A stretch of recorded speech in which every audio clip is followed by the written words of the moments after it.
في البدايه خلينا نتفقوا في هاد السنوات الاخرى كلشي ولا كيستخدم الميمز والاغلبيه الساحقه فينا كيستخدموها بشكل يومي. لذلك معكم تواراو الفكره ديال هاد الفيديو غادي نشوفوا الاشخاص اللي تشهروا بهاد الميمز فين كاينين دابا. بدايه باول ميم سايد اي كلوي، واللي من المستحيل ما تكونش طلعت لك هاد البنت الصغيره ولا استخدمتي تصويرتها شي مره. باش نفهموا هاد القصه غادي نرجعوا شويه للور وتحديدا ل 2013. الوقيته اللي تصور فيها هاد الميم كلوي كان عندها فقط عامين، وهاد اللقطه الاسطوريه جاتنا من واحد الفلوق اللي كانت تصوروا الام ديال كلوي بعنوان مفاجاه ديزني لاند ليلي اجين. في الفيديو كانت ام كلوي وبناتها جالسين في الطوموبيل حتى غادي تصور لهم هاد اللقطه.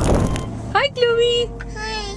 هاي ليلي. في الفلوق الام بغات دير واحد المفاجاه لبناتها، وهي بلاصه ما ديهم للمدرسه غادي ديهم يلعبوا في ديزني لاند. الحاجه الغريبه البنت الاولى اللي سميتها ليلي بدات تبكي بقوه الفرحه ديال انها ما غاديش تمشي اليوم للمدرسه، وبالرغم من العنوان والمحور ديال الفيديو كامل غادي في الاتجاه ديالها، ولكن كلوي هي اللي جدات كاع الانظار ديال الناس ليها. والسبب هو فاش الام دورت الكاميرا لكلوي كانت متوقعه نفس الرياكشن ديال اختها، ولكن التوقعات ديالها كانت غالطه تماما. من مور هاد اللقطه الفيديو غادي يتبلبل ديال بصح، والناس بدات تاخذ هاد اللقطه ديال كلوي وكيستعملوها في الميمز لدرجه تصوروا معايا الشركه ديال جوجل كامله خدات هاد اللقطه وبدات كتستعملها في الاعلانات ولي بانو اللي تيكونوا في الزنقه. ولكن مع انه الناس عجباتهم كلوي وتشهرات بزاف، نقدروا نقولوا بلي ما استفداتش مزيان من هاد الشهره، حيت بكل بساطه ما كانش شي حاجه اخرى اللي تقدر تخلي الناس يتبعوها من غير هاد اللقطه. ولكن من بعد ما دازت الايام وكلوي قدرت توصل ل 10 سنين، الام ديالها غادي تستغل ديك الحمله ديال NFT وغادي تعرض التصويره ديال بنتها بقيمه 74,000 دولار. والحاجه اللي خلاتها دير هاد الموفمون هي باش تخبي وتعطي فلوس المصاريف لبناتها وتعيشهم حياه مزيان. بالرغم ان النهايه ديال قصه كلوي فيها واحد الجانب سعيد وزويون، ولكن القصه ديال هذا الراجل مختلفه تماما، بحيث من سابع المستحيلات ما تكونش طلعت لك الضحكه ولو مره في حياتك.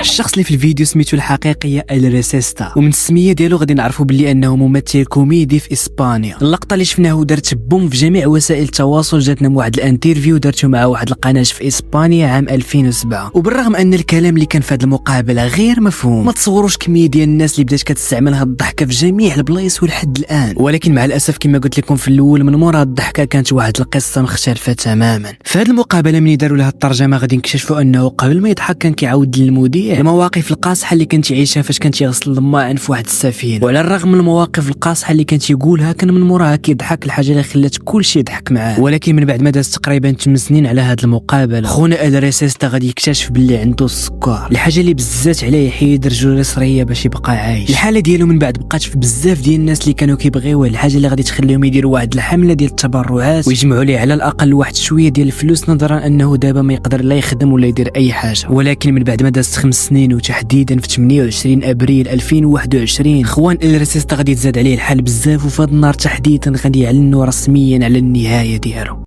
واخا هكاك الضحكه ديالو غادي تبقى خالده في الانترنت بحال الضحكه الاسطوري واللي 100% غادي تكون باقا كطلع لك لحد اليوم من مورا شي ميم ولا شي فيديو اللي كيضحك. هاد الضحكه بانت لاول مره بالصدفه في واحد البرنامج دار في 2014 باسم الحان وشباب، وهذا البرنامج عباره على واحد المسابقه موسيقيه اللي كيشاركوا فيها بزاف ديال الناس. ولكن حنا خلينا نركزوا على هاد الشخصيه اللي غادي تبلبلها في الانترنت. السميه الحقيقيه ديالو نبيل السبتي، وليد زاد في الجزائر، وعلى عكس كاع المتسابقين اللي مشاو يجربوا الموهبه ديالهم في هذا البرنامج، نبيل بقى غير كيضحك. وسبحان الله مع انه خسر في هذا البرنامج، هاد الخساره غادي تكون السبب في تغيير الحياه ديالو 360 درجه، حيت من بعد ما داز تقريبا واحد 4 سنين الاغلبيه ديال لي باج ديال الميمز ولاو كيستعملوا الضحكه ديالو لدرجه تصوروا معايا في هاد السنين الاخرى صدفات واحد القناه وبيلين على الصوت الزوين اللي عنده تبارك الله.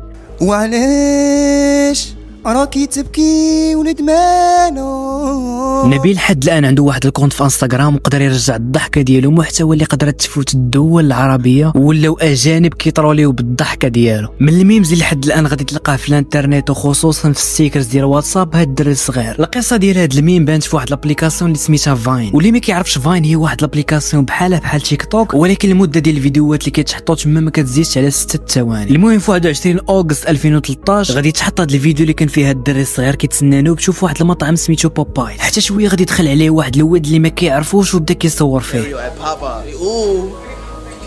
Say ooh. من بعد نهار من هذا الفيديو غادي تبلبل ديال بصح والناس عجباتها هذا الرياكشن، ولكن في جهه ثانيه هذا الفيديو كان قاصح على دينيس، حيت من بعد الناس بدات كتطلع عليه، وخصوصا انه كان واحد الدري صغير اللي اي حاجه تقدر تاثر عليه، لدرجه تصوروا معايا ما بقاش قادر حتى يخرج للزنقه. ولكن الحاجه الزوينه والمشرقه في هذه الاستوار دينيس قدر يتغلب على هذا الشيء كامل، وغير تخيل معايا من بعد 10 سنين من هذا الفيديو قدر يولي لاعب محترف في الكره الامريكيه. دينيس من بعد واخيرا غادي يستغل هذه الشهره وهذه البلباله اللي نايضه عليه، وبوستا واحد الصوره في انستغرام كيطلب فيها كولابوراسيون مع مطعم بابايز اللي كنصور فيه ديك الميم. والحاجه الزوينه في هذه القصه من بعد 3 ايام غادي يقبلوا التعاون معاه، وكاع داروا وجبه مخصصه ليه بنفس الفكره اللي تشهر بها. الا بغيتي تعبر على برود المشاعر ديالك لشي صاحبك فراه ضروري غادي تصيفط له هذه التصويره فيها واحد البنت صغيره اللي كتضحك وما على بالها شنو واقع قدامها. باش نعرفوا القصه ديال هذا الميم غادي نرجعوا ل 2005. في واحد النهار الاب ديال هذه البنت فاق في الصباح وغادي يتبرع بالدار ديالو ويهدمها قدام كلشي، وفي ديك الوقيته كاع الناس والجيران ديال الحي تجمعوا قدام الدار، ومنهم هذه البنت اللي غادي نعرفوا من بعد سميتها زوي. وعن طريق الصدفه باباها كانت عنده واحد الكاميرا وطلب منها الضحك باش يصورها قدام هذا المشهد. ومن بعد ما داز تقريبا 15 عام غادي تصادفها قناه باز فيد، وهي واحد القناه اللي كتجيب الاشخاص اللي تشهروا بالميمز وكيعاودوا لي ستوار ديالهم بحال زوي، اللي عن طريق الصدفه ولات من اشهر الميمز اللي كاينين في العالم. وكيف ما عودتكم في القصص اللي فاتوا حتى هي غادي تبيع التصويره ديالها على شكل NFT بقيمه 500,000 دولار. بالرغم من كاع الميمز اللي دوينا عليهم في هذا الفيديو استفادوا من الشهره ديالهم، الا انه هذا الشخص حرفيا ما استفاد والو من البلباله اللي كانت نايضه عليه. باش نفكركم في هذه القصه خلينا نرجعكم ل 2019 سنه الميمز في المغرب. في هذا البيريود تبارطاجا واحد الفيديو اللي كان داير البوز ديال بصح. في الفيديو كانوا تقريبا شي 3 ديال الدراري وهذا الراجل، وواحد من دوك الدراري غادي يطلب منه يدير ديديكاس لصاحبه امين. وامين Wait. Oh my god.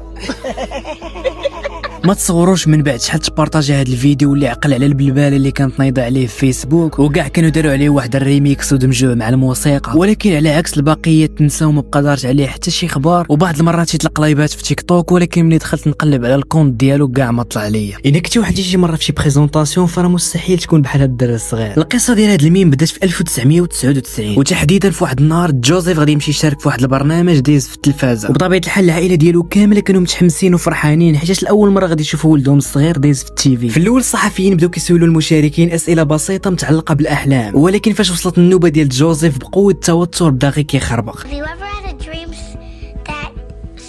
that you want him to do you so much you could do anything? في 21 يونيو 2011 ومن بعد ما داز 12 عام على هذا البرنامج، الكليب ديال جوزيف غادي تريبوستا في يوتيوب وجاب اكثر من 80 مليون مشاهده. بكاع هاد الكميه ديال الارقام حتى شي واحد ما كان عارف السميه ديال هاد الطفل ولا شنو كان باغي يقول. حتى الاواخر ديال 2022 القناه ديال باز فيد غادي دير معاه انترفيو باش يشرح لنا القصه ديالو، ولكن هو بلاص ما يشرح لنا القصه ديالو جا غير باش يصحح الكلام اللي قالوا قبل 25 عام. Have you ever had a dream that was so palpable, so crucial to your goals and your aspirations that you would do absolutely anything to accomplish it? I've had that dream, and this is my story. جوزيف واخا قدر يحقق الحلم ديالو، حاليا عنده 30 عام وتصوروا معايا ولا خدام في عالم الشركات. جوزيف واخا كبر بقات عنده نفس الملامح، ولكن الشخص اللي في هذا الميم مستحيل تعرفوا دابا، واللي كنظن انه من اشهر الميمز اللي كيدوروا في الانترنت وخصوصا في انستغرام. ولكن بكاع هاد الشهره قليل فين اللي عارف منين جات هاد اللقطه. باش نفهموا هاد القصه غادي نرجعوا ل 2015. في هاد العام كان واحد البرنامج كيدوز في التلفازه سميتو هود دوكيومنتري، والشخصيه الرئيسيه في هاد البرنامج هو صاحبنا كايودي، ممثل معروف في بريطانيا. في هذا البرنامج وتحديدا في واحد اللقطه عشوائيه اللي قليل اللي كرد ليها البال، كايودي في هذه اللقطه بدا كيتفاخر على صاحبته وهو يدير هذه الحركه، ومن بعد شي واحد عشوائي دار سكرين شوت لهذه اللقطه اللي ولات من بعد كتعبر على الذكاء ديال الواحد ولكن باسلوب مكلخ، ومن تما كلشي ولا كيستعمل اللقطه ديالو باش يعبر على الذكاء ديالو لدرجه فين ما مشيتي غادي تلقى تصويرته حرفيا. حتى ل 2018 كايودي جابتو عاوتاني القناه ديال باز فيد، وبالرغم انه الميم ما دازش عليه بزاف ديال الوقت ولكن باين انه تبدل بزاف. كنتمنى تكون عجبتك الفكره ديال هذا الفيديو، وإن عجبتكم فراه كاينين بزاف ديال الميمز مشهوره نقدروا نديروا عليها جزء ثاني. وباش نعرفك بصح وصلتي حتى لهاد الدقيقه كتب لي في لي كومونتير بارت 2، وانا غادي نخلي لك فيديو اخر اللي ان شاء الله غادي يعجبك. كان معكم توارا، تهلا لي فراسك.